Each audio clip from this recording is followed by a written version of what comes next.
bien, nous revoilà ensemble pour cette deuxième leçon du troisième module de Numen Process. Eh bien, je pense qu'à ce stade, vous avez déjà pratiqué assez sérieusement et presque quotidiennement, j'espère en tous les cas. Si ce n'est pas le cas, ne vous inquiétez pas, ça viendra en son temps, hein, il n'y a aucune obligation. Dans cette leçon, nous allons aborder, vous savez, la dernière fois, nous avons vu un petit peu Numen Process, on va dire, sur un plan un peu plus large, hein, sur un plan un peu plus humain, un peu plus large de notre humanité.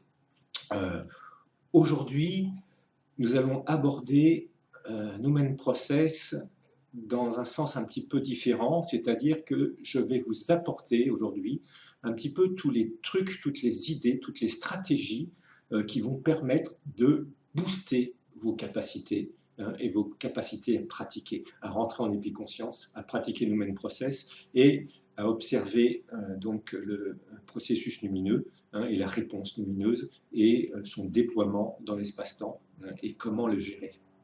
Voilà. Alors, pour booster vos capacités, dans cette leçon, vous allez apprendre à repérer les 3 piliers de la vitalité. Ensuite, je vais vous parler des 3 domaines d'application de ces, on va dire, 3 piliers de la vitalité. Ensuite, nous allons parler des 3 stratégies, ce que l'on appelle les stratégies gagnantes, c'est-à-dire ces stratégies qui vous permettent dans votre quotidien de vous repositionner, de vous reverticaliser, de retrouver cette cohérence générale et qui va vous permettre à chaque instant de pouvoir pratiquer le Numen Process, on va dire, dans un flux normal, dans un flux facile et enthousiaste. Ensuite, nous allons aborder un autre sujet qui est très important, puisqu'il rentre également dans ces facteurs qui permettent de booster votre capacité, c'est l'hygiène vitale. Évidemment, on ne va pas en faire un cours approfondi, mais vous aurez les clés essentielles de cette hygiène vitale pour pouvoir pratiquer et pouvoir booster vos capacités. Voilà.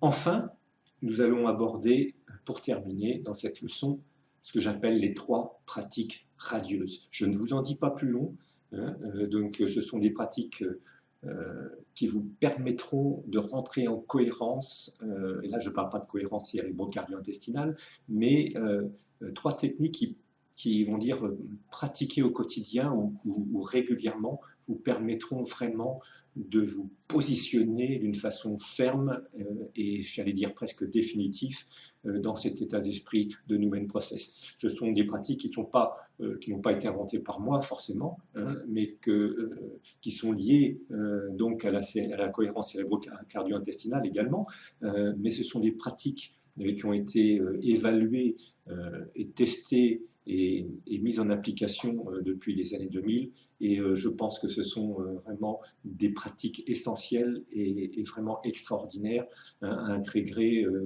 dans notre vie quotidienne. Voilà. Alors je vous laisse pour cette leçon numéro 2 du module 3. Profitez bien, beaucoup d'informations dans ce module. Restez toujours, gardez toujours en tête, en image, que tout ceci est fait pour vous amener à la pratique de Numen Process d'une façon plus légère, plus facile. D'accord ? Hors de question d'essayer de tout intégrer du premier coup ou de changer votre vie d'un jour à l'autre, d'abord parce que ça me paraît bien difficile, mais d'intégrer ces petites choses au fur et à mesure, de se nourrir avec ça de façon à ce que une démarche naturelle se mette en place. Voilà. Alors je vous laisse avec cette leçon, profitez bien, travaillez bien, et puis on se retrouve donc pour la prochaine leçon du module 3. À très bientôt, bon travail, merci. Eh bien nous voici pour la leçon 2 de ce module 3, une leçon que j'ai intitulée « Booster vos capacités ». Nous allons commencer par quelques principes. Ces principes sont les principes fondamentaux de naturothérapie. Ce sont des principes que l'on apprend au tout début de l'enseignement en naturothérapie et que j'ai enseigné moi-même à l'université. Ces quelques principes reposent sur, on va dire, 3 piliers fondamentaux. Ces 3 piliers qui sont des piliers de la vitalité. Il s'agit de la nutrition, du drainage et de l'innervation ou information. Alors, quand on parle nutrition, bien entendu, pardon, on pense à aliments. À quoi sert cette nutrition? Finalement, ce sont des éléments qui vont nous permettre de nous maintenir corporellement, physiologiquement, biologiquement, d'être toujours le même, même si nous changeons, et d'assurer, s'il y a des changements, d'assurer ce maintien du corps, de la biologie, de la physiologie et du mental également. Donc, vous voyez, la nutrition va au-delà que de simples aliments que l'on va ingérer par la bouche. Il s'agit également de nutrition intellectuelle, de nutrition mentale. Et donc tout va correspondre, tout ce qui est, on va dire, assimilable par l'organisme de façon à se maintenir, à se régénérer, à se transformer, est peut-être considéré comme un nutriment. Alors il y a bien sûr les aliments, il y a l'eau, il y a également certains nutriments énergétiques comme les photons, c'est-à-dire la lumière, et puis il y a également comme nutriments toutes sortes d'informations. En ce qui concerne le drainage, eh bien, c'est la même chose. Sans drainage, nous ne pouvons pas survivre. C'est-à-dire que nous avons besoin à chaque instant d'éliminer ce qui n'est plus nécessaire au maintien de nos structures, que ce soit nos structures physiques ou nos structures mentales. Enfin, le troisième point, ce troisième pilier, l'innervation ou information, plus généralement l'information, eh bien, c'est un pilier hyper important également, puisque c'est celui qui va vous permettre de faire circuler l'information dans les différentes zones de votre corps, du cerveau à vos intestins, dans les différents organes, mais également à différents niveaux de votre conscience. Faire circuler cette information nous permet de garder une cohérence d'un système, de notre système vivant. Cette information, elle passe également, bien sûr, au niveau environnement, c'est-à-dire pas seulement au niveau corporel, c'est-à-dire ça ne passe pas seulement au niveau de la conscience du corps ou du mouvement ou de l'activité physique ou de l'électricité qui va passer dans nos nerfs, mais également dans l'information que nous allons émettre et que nous allons recevoir de notre environnement. Alors, ces trois piliers, eh bien, comment les booster, comment les mettre en exergue par rapport à notre façon de vivre au quotidien? Eh bien, il va falloir les utiliser dans les trois grands domaines d'application, que sont la sphère du champ mental, la sphère entérique, c'est-à-dire nos intestins, et la sphère environnementale, c'est-à-dire tout ce qui est autour de nous et en dehors de nous. Alors, pour le champ mental, eh bien, drainer le champ mental, ça veut dire quoi? Je suppose que vous avez une petite idée, hein, il y a plein de choses que vous aimeriez drainer en vous au niveau du champ mental, hein, mais ce sont un tas d'informations, mais également un tas de mémoires, on va dire toujours actives par exemple, et qui vous empêchent un petit peu d'avoir une vie quotidienne normale et épanouie. Ce sont toutes ces croyances limitantes qui nous empêchent d'aller au-delà de ce que vraiment nous sommes, hein, et qui nous empêchent d'aller, de découvrir toutes nos capacités et d'être vraiment pleinement actifs. Alors, nourrir le champ mental, ça veut dire quoi? Eh bien, nourrir le champ mental, ça veut dire faire appel à tout ce qui est bon pour notre développement moral, intellectuel, tout ce qui va être bon pour engendrer en nous un plaisir d'apprendre, un plaisir d'activité, et également tout ce qui correspond à des besoins fondamentaux, hein, qui sont spécifiques à chacun de nous. Alors maintenant, appliquer ces trois piliers à la sphère entérique, eh bien, ça veut dire quoi? Ça veut dire que, eh bien, tout simplement, la première des choses, c'est de prendre soin de nos intestins. Alors, vous savez que maintenant, on sait très bien que au niveau de nos intestins, nous avons un autre cerveau, qu'on appelle le deuxième cerveau, et qui en fait correspond à un système neuronal très complexe.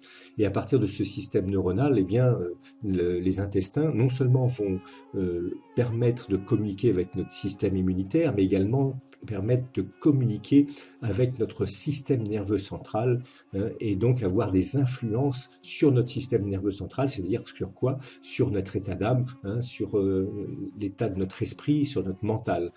Et on sait aujourd'hui que cette sphère intestinale a une influence énorme. Et donc plus on va voir cette sphère intestinale, on va dire, propre et nettoyée, et plus on va voir l'esprit clair et disponible.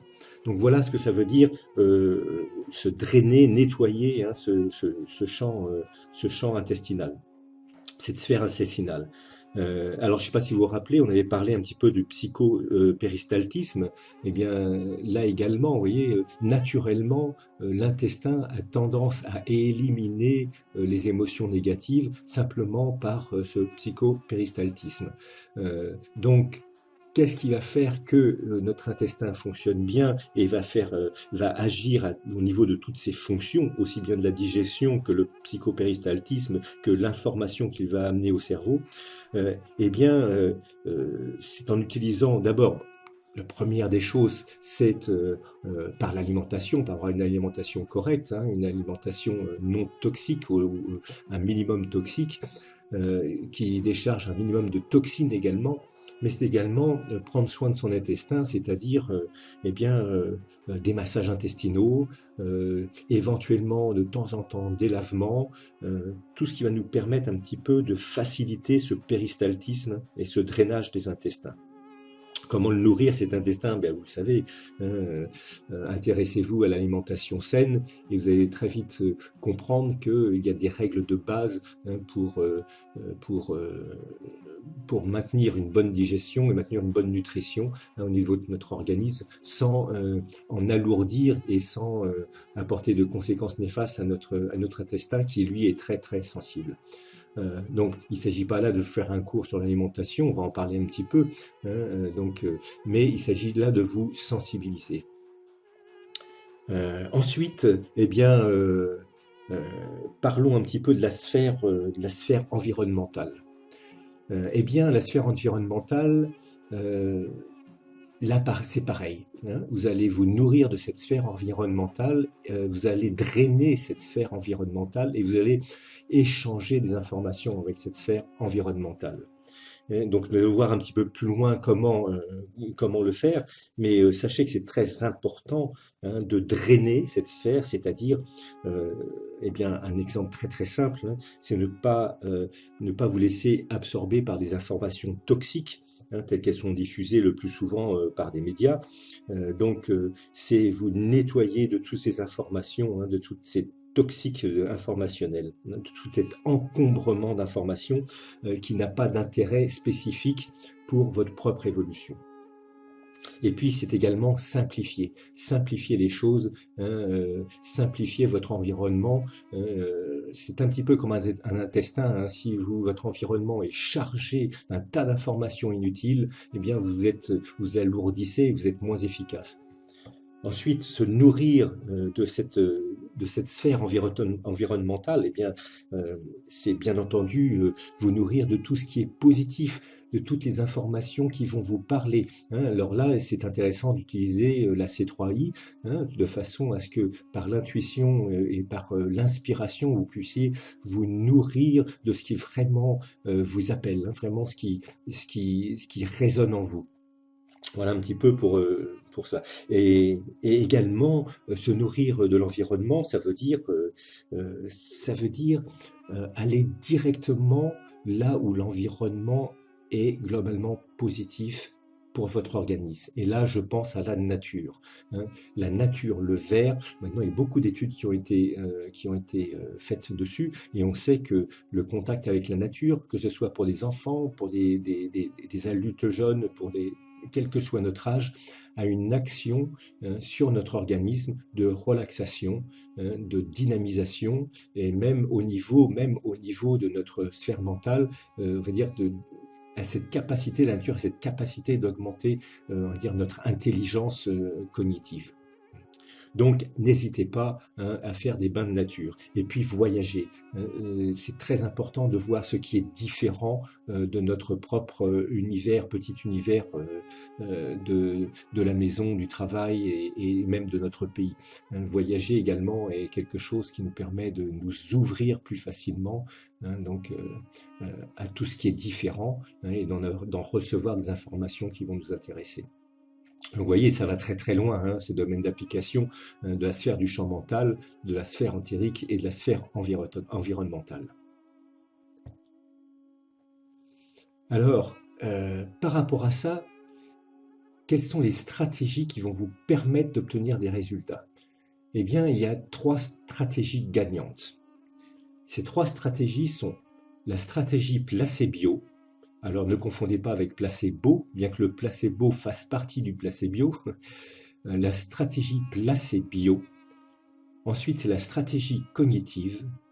Et enfin, la stratégie de transcendance. Alors, la stratégie placebo, c'est quoi? C'est tout simplement vous faire plaisir, c'est-à-dire aller vers le plaisir, c'est-à-dire tout ce qui fait plaisir à la vie. Alors, qu'est-ce qui fait plaisir à la vie et comment ça peut faire plaisir à la vie? Eh bien, maintenant, en épigénétique, on sait que le plaisir va avoir des influences sur nos gènes de façon très, très, très rapide et que certains gènes vont pouvoir s'activer ou se désactiver, allant dans le sens de la guérison, du mieux-être, de la relaxation, de la restructuration, de la régénérescence. Donc vous voyez, le plaisir est quelque chose de fondamental. Alors je sais que dans nos structures sociales et éducatives, le plaisir a toujours été quelque chose que l'on a banni un petit peu, qui s'en le souffre. Mais en fait, pas du tout, quoi. C'est quelque chose de fondamental et de vital. Voilà. Alors, maintenant, parlons un petit peu... revenons un petit peu sur cette stratégie placebo. Quel est ce comportement adéquat placebo? Alors, ça veut dire quoi? Ça veut dire tout simplement avoir un esprit sain dans un corps sain. C'est-à-dire se nourrir correctement dans un environnement qui est sain. Se nourrir de choses qui vont faire plaisir au corps, c'est-à-dire qui le structurent, qui le nourrissent. C'est mettre son corps en mouvement. Notre vitalité a besoin de mouvement et également de repos. C'est également l'univers placebo, c'est mettre en harmonie ses pensées, ses paroles et ses actes. Ça plaît énormément à notre corps, à notre organisme, qui va se dynamiser, qui va être beaucoup plus coopératif. C'est également avoir une influence sur on va dire, l'aspect préfrontal de notre cerveau, qui va se mettre en alerte, qui va être beaucoup plus cohérent, qui va nous ouvrir à une réflexion et à des univers, on va dire, de découverte beaucoup plus importants, beaucoup plus vastes. Alors, ça veut dire quoi tout simplement cet univers placebo? Ça veut dire faites-vous plaisir. Si vous avez un don, un hobby, faites-vous plaisir, allez dedans. Et vous allez voir qu'au fur et à mesure que vous aurez rentré dans cette notion de plaisir, eh bien, c'est tout votre organisme qui va suivre et ensuite tout votre mental qui va s'ouvrir. D'accord? Voilà pour la stratégie placebo. Alors, une autre stratégie placebo, c'est le rire. Il faut rire. Vous savez que le rire active 27 gènes en quelques secondes, 27 gènes qui vont vous défendre, qui vont vous régénérer. Le partage est également reçu par l'organisme comme quelque chose de placebo. La compassion est reconnue comme quelque chose de placebo par notre organisme. La pratique de la C3I est extrêmement placebo pour notre organisme. Donc, pratiquer la C3I quotidiennement, même la C3I accélérée en quelques minutes, en 1, 2, 3 minutes par jour, c'est suffisant pour avoir un effet placebo et un effet sur notre organisme. Alors, parlons maintenant un petit peu de la stratégie cognitive. Eh bien, vous avez vu dans les modules précédents que nous avons parlé de l'intégration cognitive. Eh bien, cette intégration cognitive, elle rentre dans la stratégie cognitive. Ça veut dire quoi? Ça veut dire cette notion de responsabilité par rapport au monde qui vous entoure. Ça veut dire cette importance de donner son accord à quelque chose de nouveau si quelque chose ne vous convient pas. Se mettre en accord avec ce qui est, parce que ce qui est, on ne peut pas le changer. Par contre, ce qui est changeable, c'est ce qui va suivre immédiatement après. Donc, se mettre en accord avec quelque chose de nouveau. Donc, ces deux principes, rappelez-vous, sont extrêmement puissants dans votre stratégie cognitive. Et puis la stratégie cognitive, c'est se drainer également de toutes ces croyances limitantes, sauf si elles vous sont vraiment utiles. Mais dès que vous vous sentez mal avec une croyance, c'est le moment de vous en décharger. Là aussi, la pratique du C3I, de Lumen Process, va vous aider dans ce sens-là. Et si vous pratiquez donc la stratégie cognitive telle que je vous l'explique là, eh bien, vous allez voir également, vous allez pouvoir booster vos capacités dans la pratique de Lumen Process. N'oubliez pas également, dans l'aspect de la stratégie cognitive, nos fameux 4 cerveaux.